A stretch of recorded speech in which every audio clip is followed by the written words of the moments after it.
Hello FPL managers, yes, we're back again with another video for the Fantasy Premier League 2022-23 season.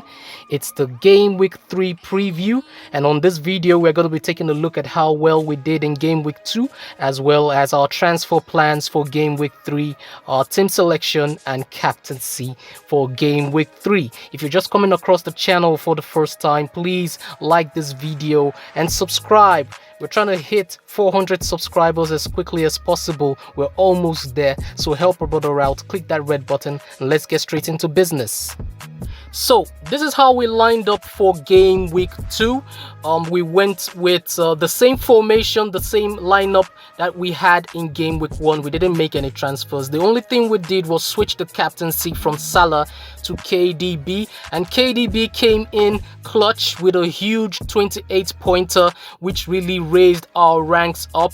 We finished Game Week 1 about 1.5 million in rank, and with the huge points we got in Game Week 2, we are currently at 160, about 160k, so that's a really good one. We're hoping that we can hold rank. It could be really difficult at the start of the season, but we're gonna try. We haven't started well at all in doing that. We have already made our transfers and we did a very terrible amateurish mistake. I'm just gonna let you guys see what I did. As soon as I saw that Liverpool lineup, I decided to push our Darwin transfer, which was supposed to be in Game Week 4 to Game Week 3, and immediately I did that, he got that red card for that headbutt on Joaquin Anderson. Huge shocker, very bad mistake. I knew I shouldn't have done it. I knew it was really risky, but I didn't want Vardy to drop from 9.5 to 9.4. He was really close. In fact, he was supposed to drop, but as soon as I made that transfer from Vardy to Darwin, the red card came in, and regrets all around for me. But I'm gonna try and adapt to the new situation. I thought about clicking on that wildcard button to kind of erase my mistake, but I immediately threw that idea out the window. I'm gonna man up and own up to that mistake, and for Game Week 3 I'm going to set up in a way that nullifies it, at least I hope, and that would involve me lining up instead of a 3-5-2.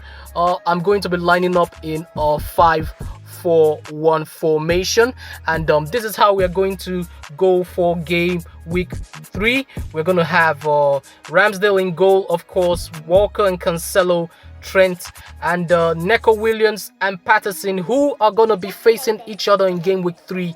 I'm hoping that the Forest Everton game ends in a 0-0 draw. That way I can have 2 clean sheets for these £4 million defenders, but that's a pipe dream. I'm pretty sure I'm going to lose the clean sheet on both of them, but if I'm lucky, we could get attacking returns from both of these players. If I could get at least 8 points from the both of them combined, happy days for me. Okay, so in midfield we'll go with KDB, Salah, Martinelli and KDH, that's Dewsbury Hall, and our lone striker is going to be Gabriel Jesus, who did very well in Game Week 2 with a 19-pointer, 2 goals and 2 assists. He was very electric in that Leicester City game. On the bench we have Ward, Bailey, Darwin and Taylor. So we took out Neto and Vardy in order to bring in Darwin and Dewsbury Hall. So we still have a player for that Southampton at home fixture for Leicester City, but it isn't the player that I would have preferred to keep. I would have rather just kept Vardy, for I knew Darwin was going to be getting a red card. So this is how we set up for Game Week 3. Hopefully we don't suffer too much of a rank drop, and we can still keep in that top 500k. That would be really nice. And then in Game Week 4 we can probably take out Darwin and bring in someone like a Brighton forward. If you look at the fixtures, they have pretty good fixtures coming up from Game Week 4 to Game Week 6. They've got Leeds in Game Week 4, Fulham away in Game Week 5, and Leicester at home in Game Week 6. They've got Bournemouth away in Game Week 7, and then I think a difficult fixture in Crystal Palace at home. So if we could get in Welbeck, I'm gonna wait for that West Ham fixture. If Welbeck does very well, then I'll go ahead and bring him in.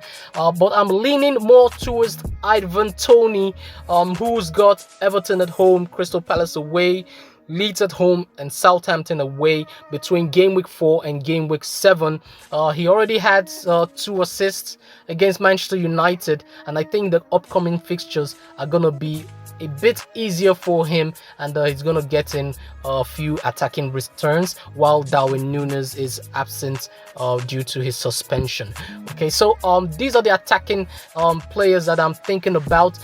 In midfield, I might be using those extra funds that come in from selling Darwin to upgrade Bailey to someone like maybe Zaha from Crystal Palace. He seems to be on it this season. A very good goal against Liverpool in game week 2, and even though his upcoming fixtures aren't easy, well, neither was the Liverpool fixture. He's got Aston Villa at home and then Manchester City away in game week 4. We'll bring him in game week 5 after bringing Ivan Toney in game week 4, and then he's going to face Brentford at home, Newcastle away, and then Manchester United at home. And I think those fixtures are good enough to have someone like Zaha in there. I actually predicted that Eberechi Eze was going to score or assist in the Liverpool fixture, and it actually came to pass with him assisting, and I thought I was going to be bringing him in after game week 3,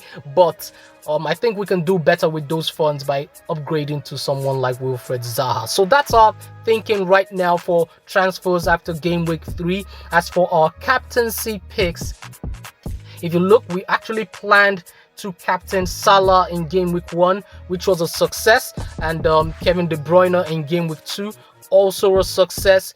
And in game week 3, we intend to put the captain's armband on Gabriel Jesus. A lot of FPL managers are gonna have Kane as their captain if they have him. A lot of managers might be moving from Haaland to Kane, but if they don't, they might be putting it on Salah. If you look at the predicted points for forwards, you have Kane on 5.4.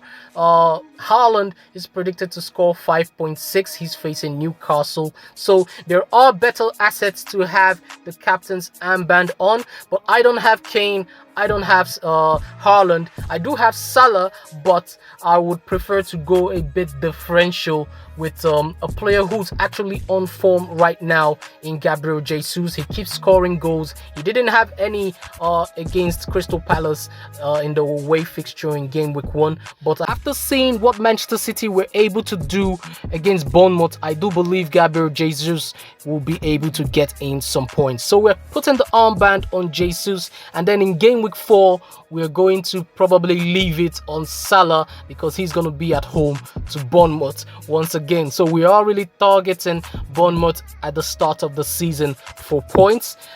Afterwards, we'll consider what our plans would be between game week 5 and 8, and then probably I'll activate our wild card around game week 7 or 8. Okay, so that's the plan for captaincy for game week 3. That's it for this video. I hope that was helpful to somebody out there.